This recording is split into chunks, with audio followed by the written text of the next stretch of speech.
Eu peço que você abra sua Bíblia comigo. Abra sua Bíblia. Evangelho escrito por Jesus. Evangelho de Jesus, escrito por Mateus, desculpe-me. E eu tenho uma palavra para você. Hoje eu gostaria de falar com você sobre o perigo de perder as oportunidades. Você já perdeu oportunidade, varão? Já? Rodrigo, já perdeu boas oportunidades? Não? Depois de se arrependeu? Daniel e Lucas, já perderam oportunidade? Não? É? Então tá. Evangelho de Jesus, escrito por Mateus, capítulo 26. Você encontrou, irmão? Amém? Posso? Se encontrar, levanta a mão ali. Não dá para ver aqui, não. Então um dos 12, chamado Judas Iscariotes, foi ter com os príncipes dos sacerdotes e disse: o que me quereis dar, e eu vou-lo entregarei. E eles lhes pesaram 30 moedas de prata. E desde então buscava a oportunidade para o entregar, ou seja, para entregar Jesus. E agora, ainda em Mateus, Evangelho de Jesus segundo Mateus 27. E chegando amanhã, todos os príncipes e sacerdotes, os anciões do povo, formavam juntamente conselho contra Jesus para o matarem. E maniatando-o, levaram e entregaram ao governador Pôncio Pilatos. Então Judas, o que traíra, vendo que fora condenado, trouxe arrependido as 30 moedas de prata e os príncipes dos sacerdotes, aos príncipes de sacerdotes e aos anciões, dizendo: pequei traindo sangue inocente. Eles, porém, disseram: que nos importa? Isso é contigo. E ele, atirando para o templo as moedas de prata, retirou-se e foi enforcar.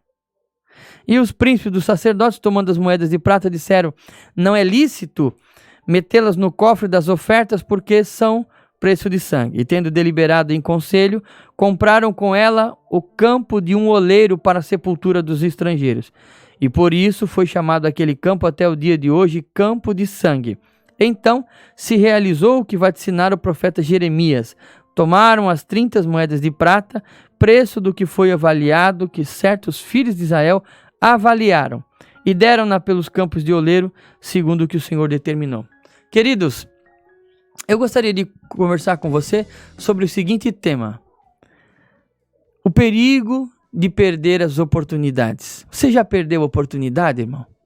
Você já perdeu oportunidades que depois você se arrependeu e se arrepende até hoje? De repente de um emprego, de repente de uma mudança de vida, de repente da compra de uma casa. Você já perdeu oportunidades de mudar de vida até? E você disse: se eu tivesse feito, teria dado certo. Você já perdeu oportunidades? Pois bem, eu quero falar sobre o perigo de perder oportunidades. Esse homem que nós estamos falando foi um dos discípulos de Jesus. Judas Iscariotes, como é conhecido, era um homem que fez parte do time seleto de Jesus. Apenas 12 homens que estavam sempre ao redor de Jesus, junto com Jesus, que eram seus discípulos, seus talmidins, seus aprendizes, e que no futuro seriam seus apóstolos. Ele é de uma região, segundo alguns acreditam, ali próximo mesmo de Jerusalém, só que mais ao sul, na cidade de Quiriote, 16 quilômetros, ali, se for em Quiriote de fato, 16 quilômetros nas terras de Benjamim. Esse homem foi um dos discípulos de Jesus de linha de frente, aqueles que estavam próximos a Jesus. Ele, segundo alguns estudiosos acreditam, ele fazia parte, pelo nome que ele traz, alguns acreditam que ele fazia parte de um grupo extremista, chamados de sicários, que eram tão extremistas a ponto de ser conhecidos como até assassinos, que queriam tomar o governo, queriam restaurar o povo de Israel, o governo político de Israel. Esse homem, ele é o único dos 12 discípulos de Jesus que não era galileu. Ele não era do norte do país, ele era do sul do país. É o único que não era galileu. Esse homem também, ele, além de tudo, da região que ele veio, do sistema que ele veio, e é uma região, essa região em que ele vivia, era muito conhecida e aclamada. Ali haviam bons administradores, ali havia um grau de intelectualidade maior, mais elevado, uma população um pouco mais elitizada, e ele veio dessa região.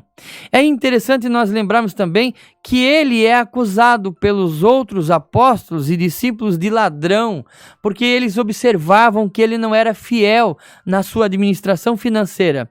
Ele foi o homem que recebeu de Jesus, é o único homem que recebeu de Jesus uma tarefa constante, um departamento durante todo o ministério, que foi o tesoureiro. Todos os demais discípulos não tinham obrigatoriedades em relação a algo diário, a prestação de conta, mas ele tinha. É interessante também que esse homem, ele vende Jesus. Ele vende Jesus por 30 moedas de pratas. Ele oferece-se aos sacerdotes, às lideranças políticas e religiosas daquela época, para entregar Jesus de forma sorrateira, para trair Jesus. E quando ele percebe que tal atitude vem desencadear com a condenação e futuramente a morte de Jesus, ele se arrepende. E aqui arrependimento, ele se sente constrangido, arrependido, a gente usa a palavra remorso. E diante dessa circunstância, sabendo que Jesus seria, a partir daí, ele seria condenado e morto, Judas se suicida e tira a sua própria vida. O remorso dele é tão grande que ele tira a sua própria vida. E eu gostaria de observar com você uma doença que estava contaminando Judas e que também contamina muitas pessoas nos nossos dias. Eu quero chamar essa doença de síndrome de Judas. A síndrome de Judas. Muitas pessoas estão contaminadas com a síndrome de Judas. E como é que nós identificamos se uma pessoa está doente com essa doença de Judas, essa síndrome de Judas? Primeiro, as pessoas que estão contaminadas com essa síndrome, elas querem ver milagres. Elas são pessoas que elas dizem: se eu ver milagres, então eu vou servir a Jesus. Se eu ver milagres, então eu vou crer em Jesus. Se eu ver milagres, então eu vou me dedicar a Jesus. E por conta desta síndrome, são pessoas que não desenvolvem aquilo que Deus colocou na mão deles, não fazem o que Deus colocou na mão deles no tempo que lhes é dado. Eles vivem correndo de um lado para o outro, procurando ministério, é uma forma de achar uma novidade, procurando, se alguém disser que em algum lugar tem alguém vendendo óleo ungido, essas pessoas vão lá e compram esse óleo ungido. Se alguém disser que em algum lugar tem alguém que está cobrando para fazer milagres, porque elas querem novidade, elas querem ver milagres. São essas pessoas que não estão no evangelho, que não frequentam a igreja por causa de Jesus, mas é por causa dos milagres de Jesus, é por causa do que Jesus pode fazer. E Judas estava ali no ministério impressionado com esse Galileu poderoso em fazer milagres, mas eu quero dizer uma coisa para você: se ver milagres pode acrescentar a fé de alguém e mudar o caráter de alguém, Judas era para ter sido o apóstolo mais crente que Jesus já teve, mas ao contrário disso, mesmo vendo milagre todos os dias, vendo paralítico andar, vendo cego ver, vendo surdo ouvir, vendo endemoniado ser liberto, vendo morto ressuscitar, vendo pão sendo multiplicado, vendo água transformar em vinho, ainda assim, o coração de Judas estava tão duro quanto na primeira vez em que ele encontrou Jesus. A síndrome de Judas nos leva a seguir Jesus pelos milagres que ele faz, por curiosidade. A segunda característica, o segundo sintoma dessa doença é a questão da oportunidade. As pessoas dizem: pastor, eu não estou firme na igreja porque eu nunca tive oportunidade. Pastor, eu queria cantar, as pessoas não deixaram. Eu queria pregar, eles não deixaram. Eu queria orar, eles não deixaram. Eu queria dirigir, liderar, eles não deixaram. As pessoas não me deram oportunidade. Se eles tivessem me dado oportunidade, então eu estaria servindo a Jesus. Quero dizer para você que, desculpa, irmão, mas não é verdade. Não é verdade. Não se engane. Não é verdade. Porque se ter oportunidade pode mudar a vida de alguém, varão, Judas era para ser o apóstolo Paulo da história. Porque Judas veio de uma região desconhecida, veio de uma região totalmente diferente daquela que os discípulos estavam. Jesus tirou Judas de um lugar da onde não se esperava. Os discípulos, todos eles eram galileus. E Jesus foi lá e pegou Judas de uma outra região, inseriu Judas numa realidade diferente daquilo que ele estava esperando. Judas, ele teve a maior de todas as oportunidades. Veja bem, nenhum dos discípulos receberam nenhuma outra obrigatoriedade, ocupação. Judas foi o único que Jesus deu a ele uma ocupação, deu um ministério, deu a ele uma oportunidade. E se ter oportunidade pudesse mudar o coração e a vida de alguém, Judas era para ser mais crente que todos nós juntos. Essa doença ainda tem um terceiro sintoma, que é a necessidade de acompanhamento. As pessoas dizem: pastor, você sabe por que eu não estou na igreja? Eu não estou na igreja porque as pessoas não me acompanharam. Não, faltou visita, faltou apoio, faltou alguém que encostasse em mim, faltou alguém que estivesse do meu lado, que me abraçasse, que me amasse, faltou alguém que me apoiasse. Faltou alguém para ligar para mim, para se preocupar. Isso tudo é muito bom, varão. Mas vamos ser sinceros, irmão. Não é verdade. Não é por falta de apoio que alguém deixa de servir a Jesus. Não é por falta de acompanhamento. Olha só, varão. Jesus andou com Judas e Judas com Jesus durante 3 anos e meio aproximadamente. Não era o pastor Rosanildo que acompanhava Judas. Porque daí ele poderia reclamar, mas o pastor falhou. O pastor não foi como deveria ser, não foi um bom modelo, o pastor não atendeu às minhas necessidades, o pastor não foi à altura. Poderia reclamar, mas não foi, foi o próprio Jesus. Ou você acha que Jesus, ele sonegou o discipulado com Judas? Ou você acha que Jesus sonegou o cuidado com Judas? Pelo contrário, Jesus dedicou muito mais intensidade ao ministério de Judas, à vida de Judas. Jesus se dedicou a ele. Jesus discipulou a Judas. Jesus esteve com ele, trouxe ele para perto. Mas não é isso, varão. Não é isso, irmã. Não é isso que vai te aproximar de Deus. Não é isso que torna uma pessoa íntima de Deus. Não é isso que faz com que uma pessoa entregue a vida por Cristo. Mas possivelmente, diante de toda essa circunstância, a pessoa pode entregar Cristo pela vida. Eu tive uma experiência que eu visitei um irmão muitas vezes, mais de 20 vezes num ano. E quando eu conheci ele, ele disse: pastor, eu não estou na igreja porque até hoje ninguém nunca me amou de verdade. Ninguém nunca se dedicou à minha vida. Ninguém nunca valorizou a minha vida. E eu tomei por capricho, irmãos. E naquele ano eu visitei ele mais de 20 vezes. Pergunta para mim se ele está na igreja até hoje. Pergunta se ele está na igreja. Não era isso que ele reclamava, que não tinha visita, que não tinha apoio, que não tinha acompanhamento? Irmão, isso tudo é muito bom, mas não é isso que vai fazer alguém ficar firme em Jesus.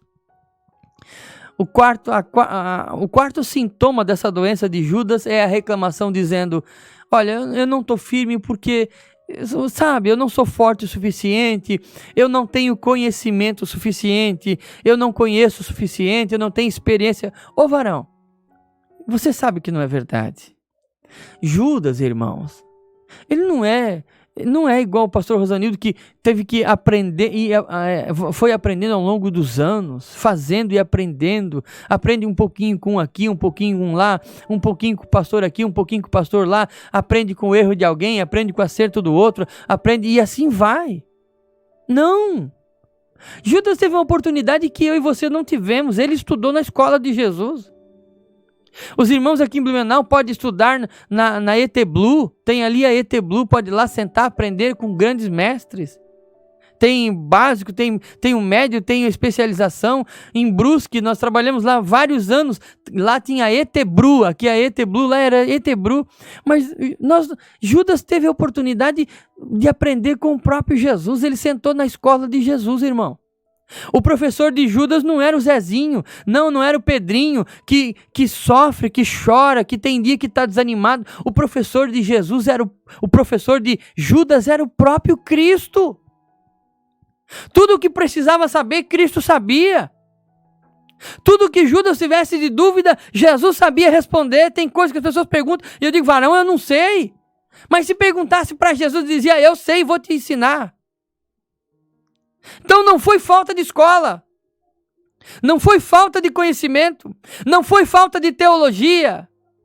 Eu vou mudar da Assembleia de Deus. Alguém falou, eu vou sair da Assembleia de Deus e vou para uma outra igreja reformada, porque lá a teologia é mais forte. Se teologia pudesse salvar alguém, Judas estaria salvo.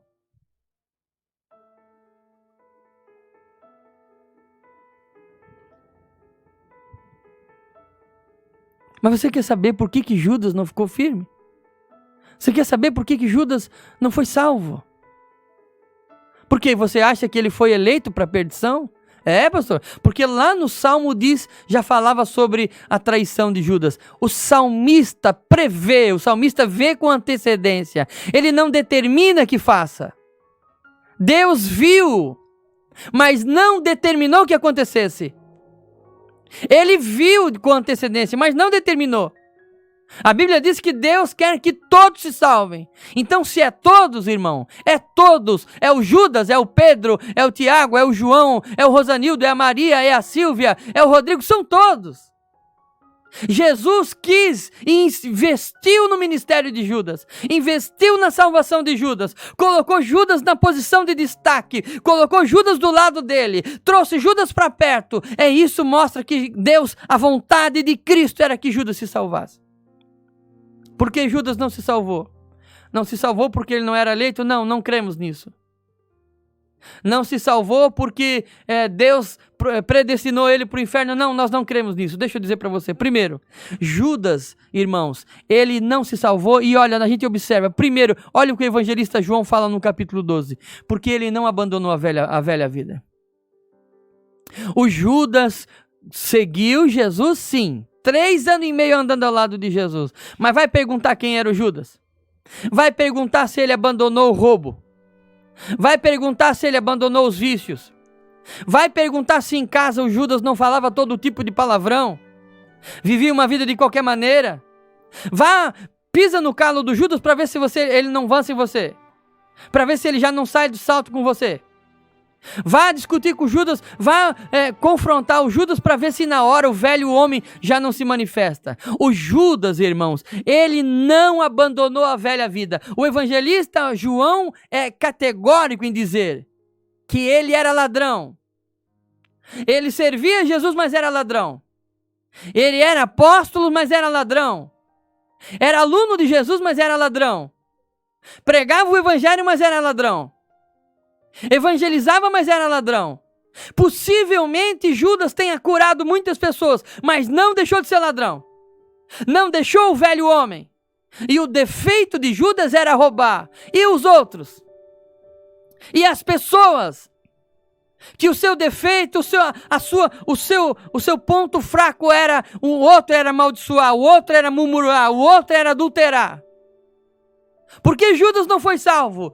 Porque Jesus não quis. Jesus quis a salvação de Judas, mas o Judas quis ser salvo sim, sem abrir mão do velho homem, da velha vida. É por isso que ele não foi salvo, porque ele quis manter a vida que ele tinha. E o evangelho é a renúncia. Você precisa negar-se a si mesmo, deixar de ser ladrão, deixar de ser adúltero, deixar de ser briguento, deixar de ser o velho homem para ser uma nova criatura. Por que Judas não se salvou? Porque ele tinha reservas. O tempo de Judas estava ocupado com Jesus. Mas vai saber o coração de Judas, irmão. Olha o que os evangelistas dizem. Que o diabo encheu o coração de Judas. Não tem, varão. Não dá para servir a Jesus enquanto não entregar o coração para ele. O Judas entregou o tempo para Jesus. A habilidade de bom administrador ele entregou para Jesus. Mas o coração ele ainda mantinha guardado. Mas o coração de Judas, o diabo ainda tinha acesso. O coração de Judas ainda era uma casa de aluguel para o diabo morar. E de vez em quando o diabo entrava lá e usava ele. Não dá para servir a Jesus sem entregar a ele o coração. O evangelho é renúncia. O evangelho é renúncia. Porque Judas não se salvou, irmão. Porque Jesus não investiu nele. Porque Jesus não amou Judas. Porque Jesus não quis. Mas olha, o evangelista João mostra um Judas preocupado com o material. Ô mestre, olha só essa mulher quebrando esse vaso de alabastro. Mestre, isso aí é um ano de trabalho. A gente podia vender isso aí e dividir com os pobres. O único pobre que Judas estava preocupado era com ele mesmo. Por que Judas não pôde se salvar? Porque Judas não confiava em Jesus. Ele não acreditava que Jesus teria o poder de sustentar eles, de suprir as suas necessidades. Então ele de antemão quis fazer o seu patrimônio. Em outras palavras, ele queria dizer: olha, Senhor, se o Senhor chegar no reinado, tudo bem. Se não chegar, eu estou com o meu dinheiro garantido, a minha aposentadoria garantida. E não dá para servir a Jesus sem confiar nele. E o último erro de Judas, ele não foi sincero. Ele não era sincero. Enquanto ele beijava o Senhor, enquanto ele beijava o rosto de Jesus, ele também o traía. Ele maquinava por trás. Ele fazia associações por trás. Se na frente, se no templo, se no culto, ele levantava as mãos para adorar, mas nos profundos, lá nos porões da alma, ele se vendia ao diabo. Ele renegava a fé. Se ele fazia menção de adorar a Deus na hora do culto, quando ele virava as costas, quando ele estava nos bastidores, ele também adorava o diabo. E se o diabo tentou Jesus lá no monte, e tentou, oferecendo a Jesus todos os reinos do mundo se adorasse, Jesus não aceitou, mas o Judas aceitou. Ele não era sincero. O erro de Judas não foi ser sincero com Jesus. Mesmo que ele tivesse confessado o seu plano maquiavélico de trair e matar Jesus, se ele tivesse confessado, teria sido perdoado. Agora eu gostaria de dizer para você o que Judas poderia ter feito para alcançar a bênção de Deus e a salvação. Ele deveria ter seguido o exemplo de Pedro. Ô Pedrão, irmão. O Pedro é o tipo de crente que você vai notar e vai dizer: esse camarada é muito doido. Ele fala com as mãos. Pedro sanguíneo, coração quente. Fala primeiro e depois pede perdão. Não sabe o que fala, não pensa no que está falando. O Pedrão é o tipo de crente que as pessoas às vezes até querem evitar. Porque esse irmão é muito espontâneo. Ele fala e depois ele se arrepende. Pois é, esse era o Pedrão. Mas olha só, olha o exemplo de Pedro. Primeiro, Pedro se entregou a Jesus inteiramente. Oh, eu me alegro quando eu leio a passagem, o capítulo 6 do evangelista João, em que Jesus pergunta: escuta aqui, todo mundo foi embora, vocês não vão embora também? E o Pedro diz para Jesus: Senhor, para quem iremos nós? Se só tu tens as palavras de vida eterna. Irmão, Pedro era um homem falho igual eu e você. Mas ele entregou a vida dele para Cristo e falou: Jesus, é o seguinte, se for para afundar no barco, a gente vai afundar contigo. Se for para mergulhar, vamos mergulhar contigo. Se for para andar pelos desertos, vamos andar contigo, mas eu não penso em outra coisa. Jesus, eu não estou contando com uma segunda possibilidade. Eu entreguei a minha vida inteira para ti, não importa o que vai acontecer, eu ficarei contigo. Pedro entregou a vida para Cristo. É verdade que a vida de Pedro era falha igual a minha, a sua? É verdade, mas ele entregou para Cristo. Ele fez a melhor coisa. Segundo a atitude de Pedro, que Judas deveria ter copiado. Pedro se arrependeu dos seus erros. O evangelista Lucas menciona no capítulo 22 que Pedro chorou amargamente. O Judas também se arrependeu. Mas o arrependimento do Judas, irmão, foi mais um remorso. Judas se arrependeu porque agora os seus planos estavam frustrados. Judas estava chorando arrependido. Judas estava arrependido não por ter traído Jesus, não. Estava arrependido porque agora ele tinha perdido o seu plano futuro. Agora o Pedro não. O Pedro se arrependeu de ter traído o seu mestre. O Pedro se arrependeu de ter traído o seu Senhor, aquele que ele havia lhe confiado a vida. Pedro era um homem falho, Pedro errou, Pedro negou a Jesus, é verdade, mas ele se arrependeu.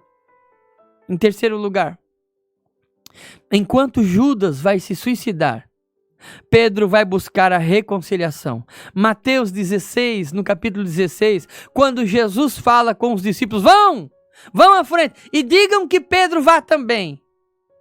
Pedro estava humilhado. E quando alguém diz, o Senhor vai na frente, e ele diz que você deve ir também, o Pedro deveria dizer, algumas pessoas iam dizer, eu não vou não. Não, para mim já acabou tudo. Para mim não tem mais jeito. Eu vou lá para me humilhar, para o mestre me humilhar, para o mestre jogar na minha cara o que eu fiz de errado. Não. Eu vou ficar aqui, eu vou viver a minha vida de pescador. Mas não é verdade, irmão. O Pedro vai. Mesmo sabendo que ele vai para ser corrigido, ele procura o Senhor. Ele vai em busca do Senhor. Diferente do Judas que vai dar cabo à sua vida, que vai tentar resolver o seu problema do seu jeito, o Pedro vai em busca do Senhor. E em quarto lugar, Judas deveria ter seguido o exemplo de Pedro, porque Pedro amou o Senhor. Quando Jesus se encontra com Pedro, e João narra isso no capítulo 21, Jesus pergunta, Pedro, tu me amas? Irmão. E o Pedro, ele olha para Jesus e diz, eu te amo, Senhor. Talvez, naquele momento, o Pedro poderia dizer, Senhor, eu não tive culpa.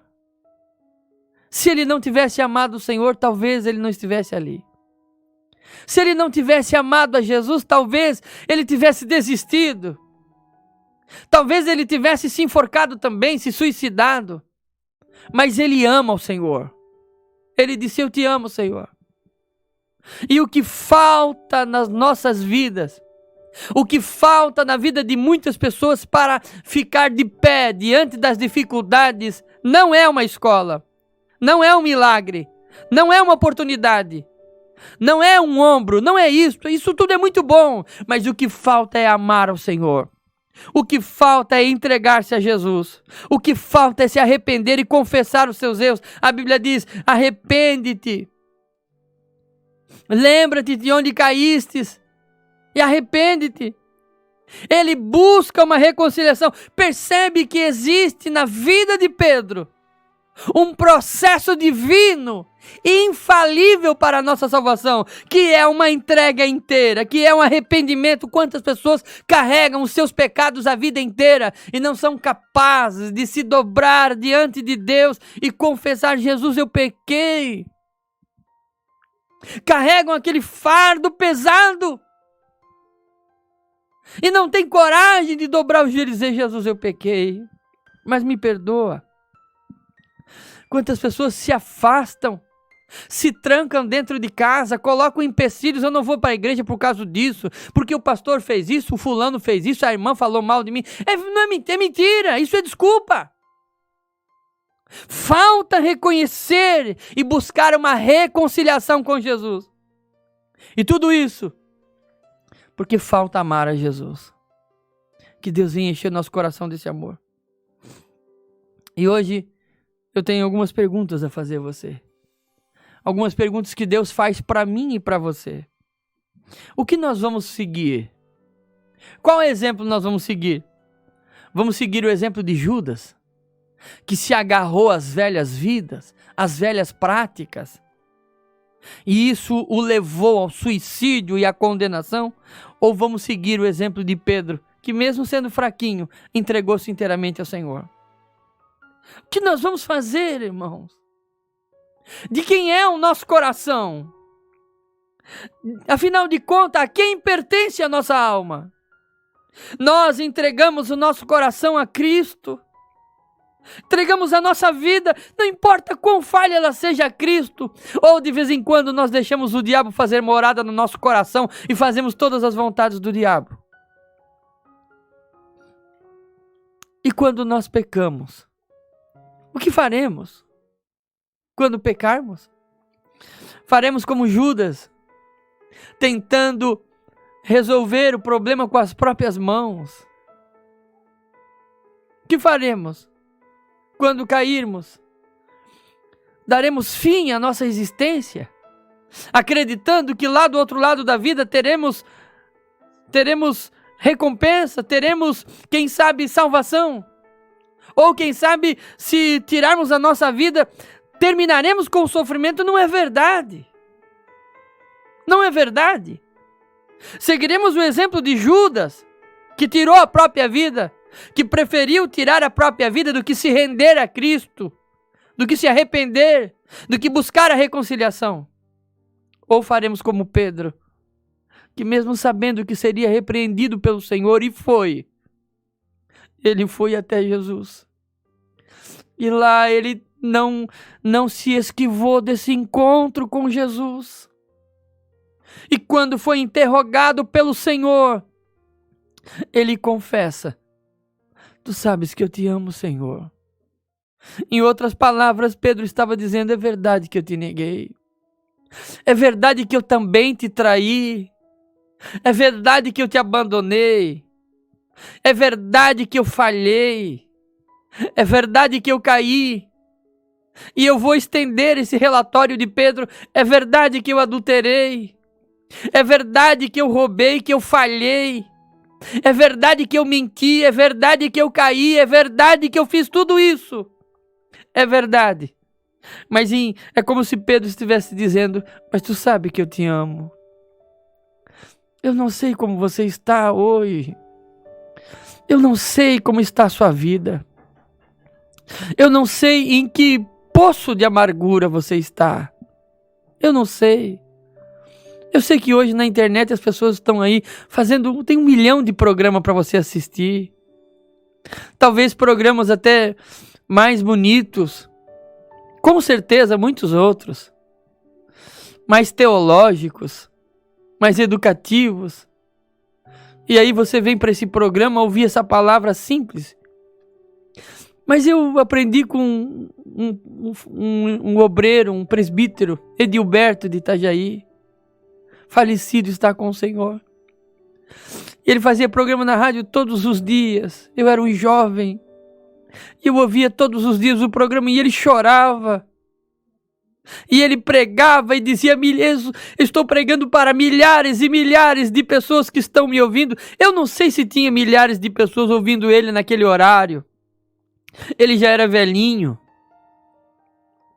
Eu não sei se tinha. Mas todos os dias eu ouvia o programa dele. E quantas vezes ele pregou chorando. E na verdade,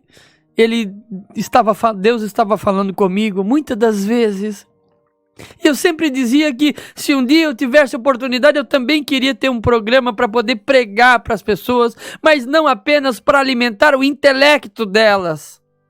Se você quer conhecimento, eis aí grandes escolas, mas eu queria ter uma palavra que viesse falar ao profundo do coração. E nesta noite, eu quero dizer para você, não importa o seu estado, a decisão é sua. Você pode dar fim à sua vida, como Judas fez. Mas você pode usar o exemplo de Pedro, seguir o exemplo de Pedro. E você pode procurar Jesus, se reconciliar com Jesus. Vamos para um louvor, e depois desse louvor eu vou orar com você.